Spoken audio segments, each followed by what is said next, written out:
Recent newspaper reports of men raping children, some of whom are related to those children, sickens me to my core. What kind of future do we expect these children to have? Who raised these men? Activist Rosa Namises has been at the forefront of speaking out against the exploitation of the vulnerable in our country since I can remember. And I spoke to her about the moral decay of our society. We are in a very sorry state. As I said all the time, and I'm still going to say it, the man has declared war against women by using their supposed to be beautiful biological part as a weapon against women. And now, not only against women, we need to say it very specifically against little girls, against elderly, against little boys. And that is a very horrific and scary action. That brings us to a point where women are not in a respectful frame of our men. I think we would want to say the way they are raised, but these days, maybe there is no family framework in which we have to sit down and raise our boys. I could have said that, but the men that are committing this crime are men that were supposed to be raised already in the 70s and in the 60s because their age is quite high. A 50-year-old man, a 70-year-old man, a 49-year-old man, those men are supposed to be growing up in a time where we don't need to blame independence. And therefore, the moral decay of our society speaks a lot at the moment. I am, now if I say so, the listeners would say, but my goodness, how could you?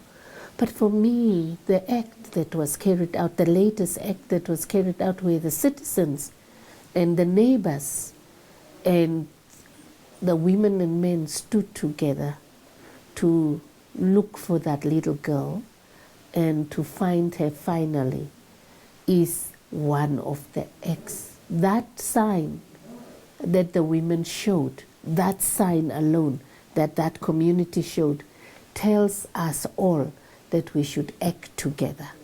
Of course, communities are very angry, they are very aggressive, and they are not thinking at that time.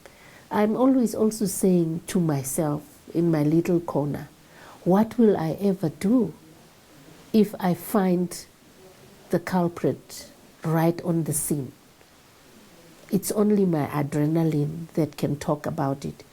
But for me, the actions that we need to take is to start standing up together, start moving together, vibrating in the actions and in the voices that speak together. I have called many a times on behalf of the women of Namibia, who are the majority voters in this land. To make them safe is important, that there be a call to declare this violence as an emergency in this land of ours, or even just the ministry, for that matter, to just declare that we have an emergency situation, and therefore we act in that accordingly. But I think we are regarded not even by the institutions as a very important species amongst these species of men. And for me, I'm calling also on the men who are peaceful, who have that little respect left for us, to stand up as one voice. I see them there when we act, like I saw them in the community. So I know that there are men out there who really want this not to happen. And I'm asking them to start to move on, to come on board, so that we can fight this together. As I said, the government, one of the priorities, as I said, is we are the majority voters, as citizens. We're supposed to be safe. We're supposed to feel okay in this land. We're supposed to be able to walk around the land and relax and do whatever we can. So the government should speak out and even pronounce an emergency.